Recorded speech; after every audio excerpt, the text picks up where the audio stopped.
Welcome to the next episode of the Dark Web Deacon. Before we begin, be sure to smash that subscribe button, click the bell to turn on notifications, and check out the latest items in the Dark Web Deacon merch store. There is a link in the video description below, and become a true Dark Web enthusiast. New videos are published every Monday and Thursday.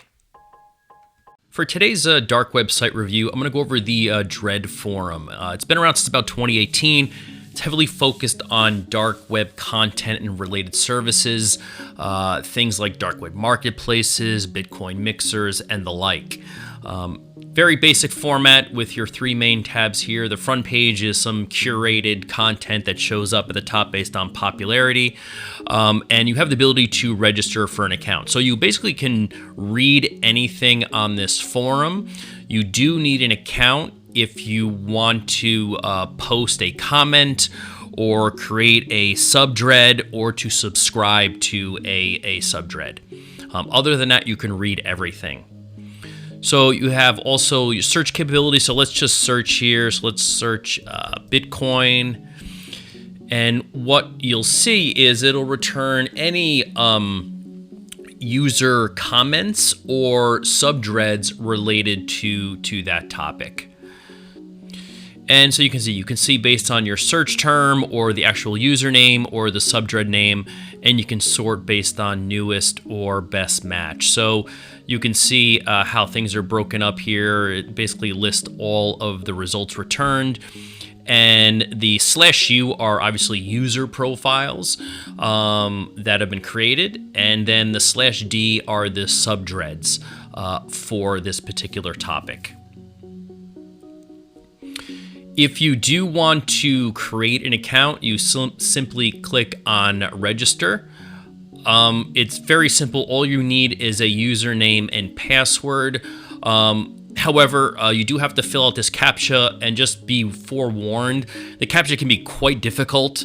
It seems like a few times, and I've done this a few times, where it seems like the CAPTCHA's right, it says it's not, I do it again, it says it's not, do it again, the third or fourth time it seems to go through, even though I'm pretty sure all four times I had the right CAPTCHA. So don't feel like you're doing it wrong. The CAPTCHA specifically on Dread can be a little tricky.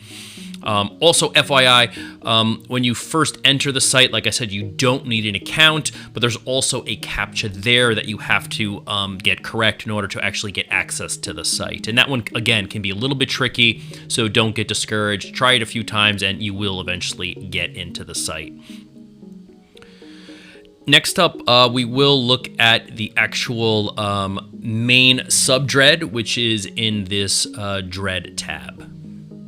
So clicking on the Dread tab, we get to the /d /dread subdread. And this is the main one on the page you're automatically subscribed to when you create an account.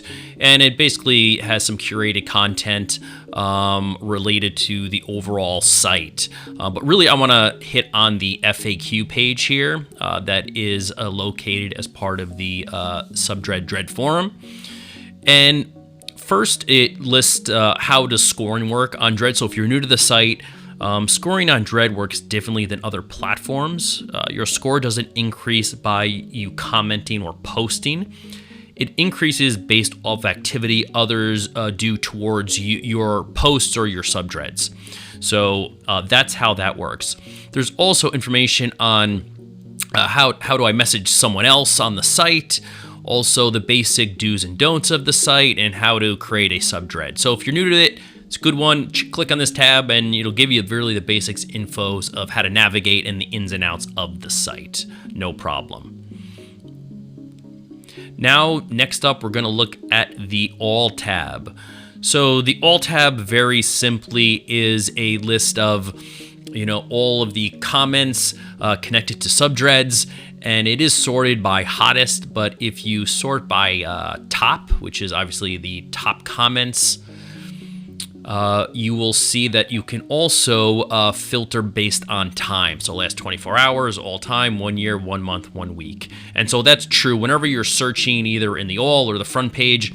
If you go to top, you can basically filter based on time, and the and that will get you there. Or if you could just sort by newest or by hottest. And those are not based on time. They're obviously based on the newest and the hottest.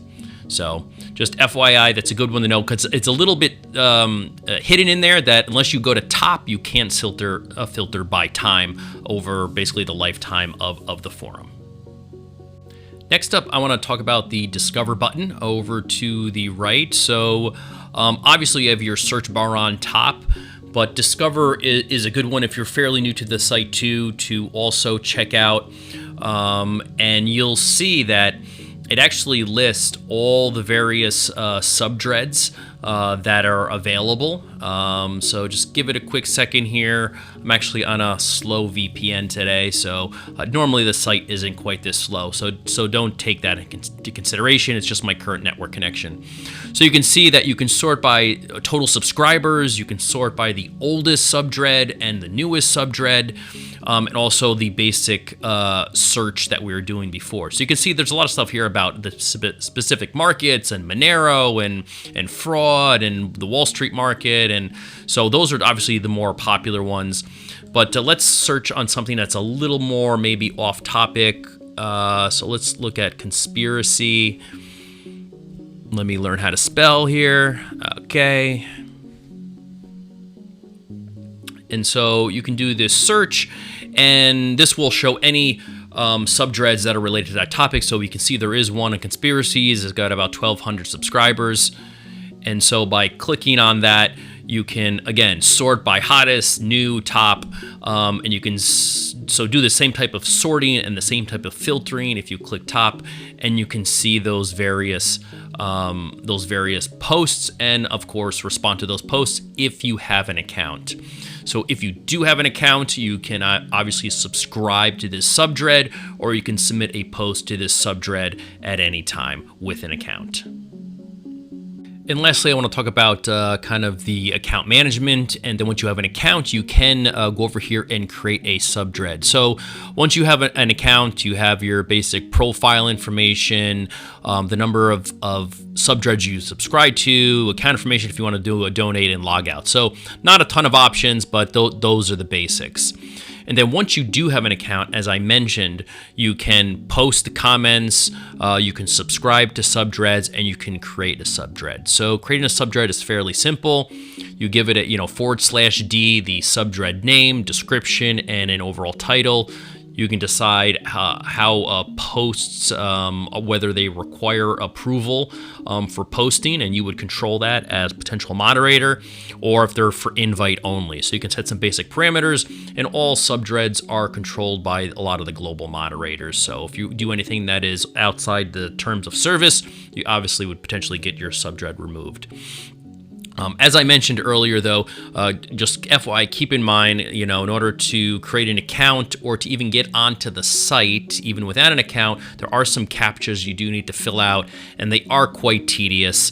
So don't be discouraged. Once you get through, you're good to go. But just FYI, just on that, Dread has one of the more tedious CAPTCHAs that I've noticed that are out there. So, and then once you have that, obviously there's chat room, submitting a post, and you can you're automatically subscribed to the Dread forum once you create an account, and you can go in and manage and unsubscribe from any of the subdreads by just going to that subdread. So hopefully you found this dark web review pretty useful. Dread is a good forum. I do use it on occasion when I'm researching breaches or researching kind of specific dark web markets or specific topics that people find interesting, things like Bitcoin mixers. I go here for research and to garner feedback from the overall community. So thanks again. Keep watching. Thanks for watching, and as always, please like, subscribe, and provide comments, and turn on notifications by clicking the bell in order to check out future videos published twice a week.